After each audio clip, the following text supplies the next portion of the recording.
Welcome everybody back to Throwback Thunder Thursday. And today we are going to be going back to 1998 with Transformers Beast Wars, Transmetals, Optimus Primal. Now mine, first off the bat, is 100% complete. It's in mint condition and I'm quite proud to have a piece of Beast Wars history. So let's get on right into the review. So here is 1998 Transmetal Optimus Primal. Now, Transmetal Optimus Primal is a mechanical gorilla that transforms into a partially organic robot. Like all Transmetals, it features chrome plastic and a third vehicle-inspired mode. In Primal's case, his gorilla mode could transform into a gorilla on a hoverboard. Take that as it is.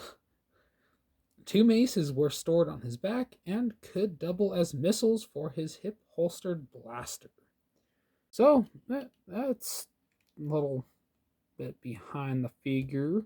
The articulation, it's pretty good for its age. Let's move his shoulder pad. Full 360 at the shoulder. 360 at the bicep. It's really tight, so I'm not going to overdo it. And you can pivot at the shoulder, and there's an articulation in the hand, there's articulation in the head. Head can do a full 360. Hip articulation, nice swivel, nice sturdy swivel. It can also go 360, but I won't worry about that right now. At the knee, yes, there is articulation, and articulation at the foot. So wahoo yeehoo for articulation with this guy. I always liked the aesthetic of the Transmetal figures because their robot modes were very more animal-like, beast-like, compared to their actual beast mode, which was a little bit more cyber organic, which I guess that's what they really all are in, their entirety. But a very mechanical beast mode and a very beast-like robot mode. But yes, the chrome paint. Onto the chrome paint. It's still in really good shape. I have a Beast Machines Jetstorm, and that vacuumized blue chrome paint's just almost completely gone. There's the back. There's so much molded detail into this figure.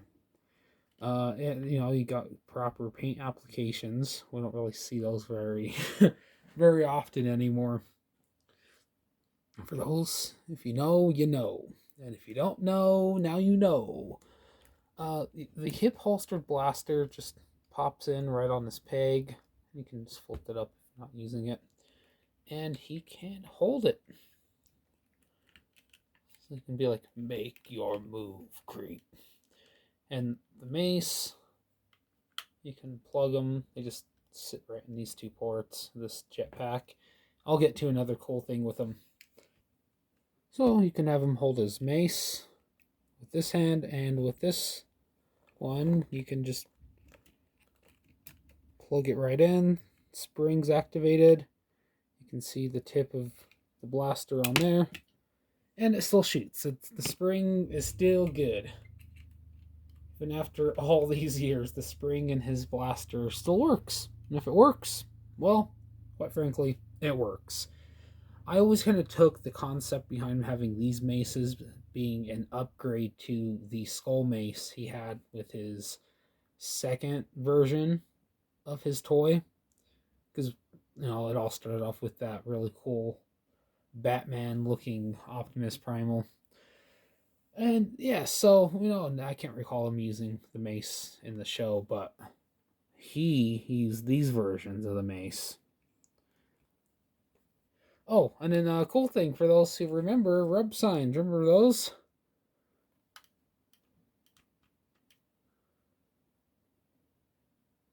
So you can see he is a Maximal.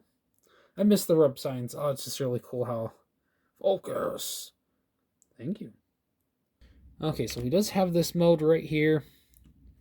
Kind of want to bring those up. You can, if you really want to, you could flip them in. Plug those maces back into these slots. And what you can do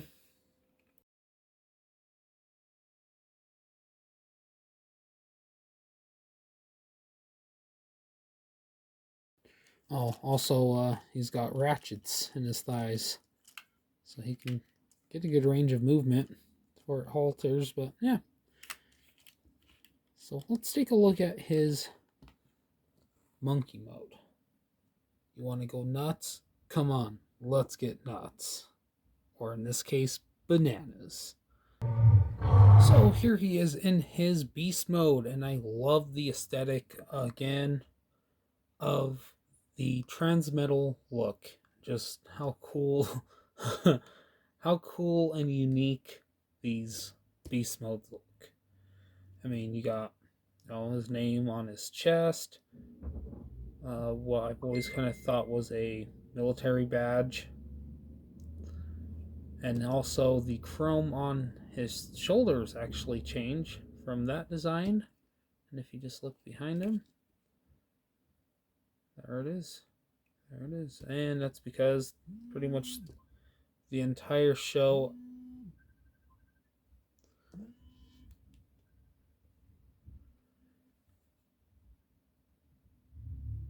and if you look, his shoulder chrome paint is actually different because you can see the normal one you would see in his robot mode on his back, and it's because the character's figure kind of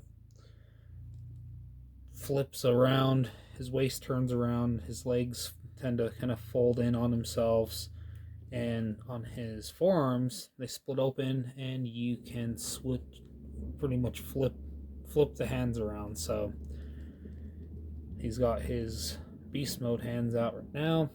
And I just love that neon pink for his eyes, but everything else is all nice chrome blue. Has pretty much almost all the same posability as he does in his robot mode, except for the fact his legs are a little smaller. But that's because, well, all the Transmetal figures all had some kind of secondary vehicle mode, and we get this. He's gonna flip his legs around.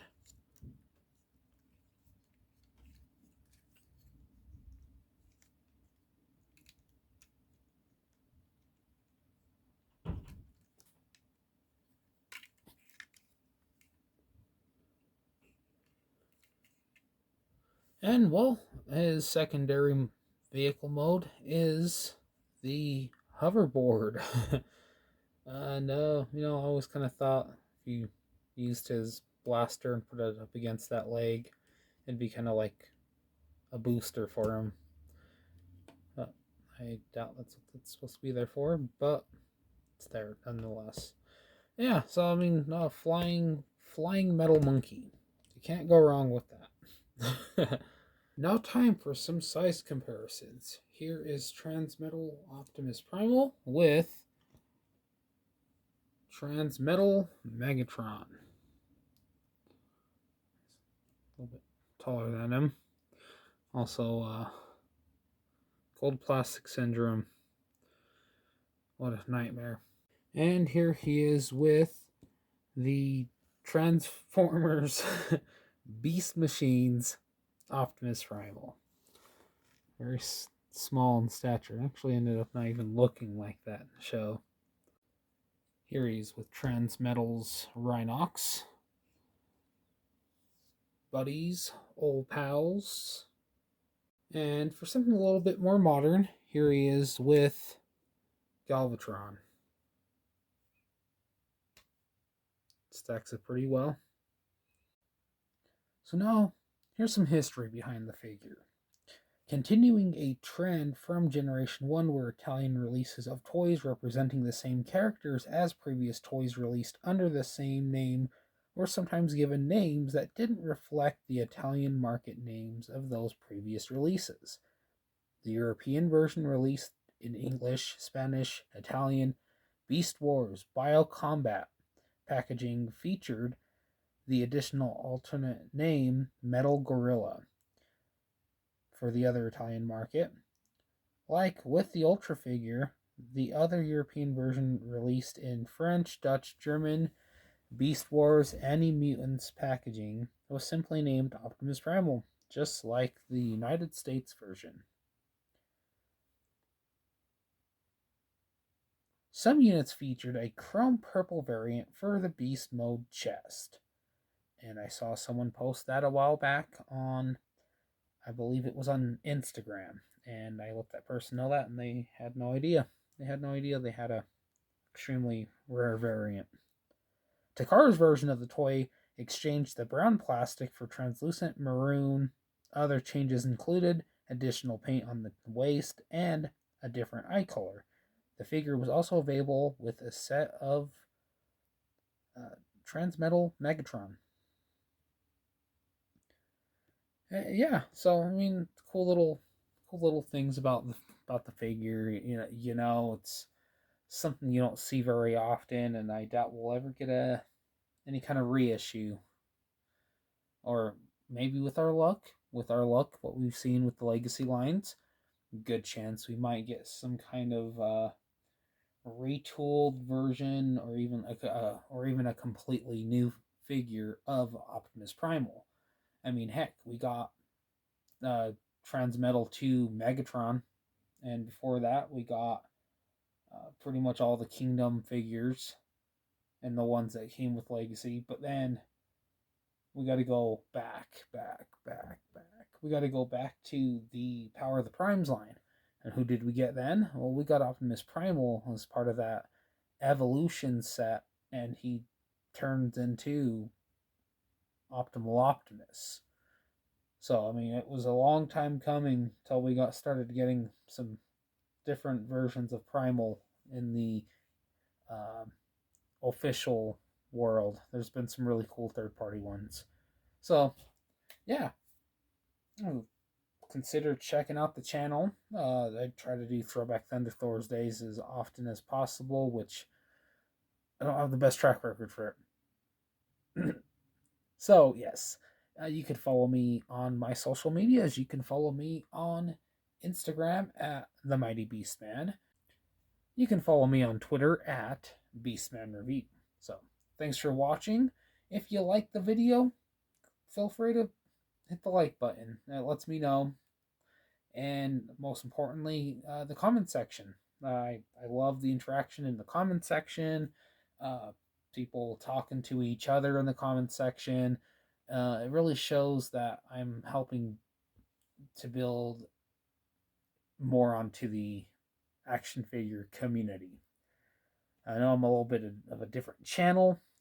I do a little bit of different stuff. You know, I'm a variety reviewer, I guess you could say. And funny enough, the last figure I did a review on was the Optimus Prime / Optimus Primal from the Transformer Cybertron series from like 2005, 2006. So, I mean, it's just, I guess it's, getting close to seeing Rise of the Beast. I've just been in this primal mood, if you know what I'm saying. So, yeah, thank you guys so much for watching. Keep on rocking in the free world, and let's just prime. Till next time. I really hate to startle you, I really hate to bother you, but you are by far the most beautiful creature I've ever seen before.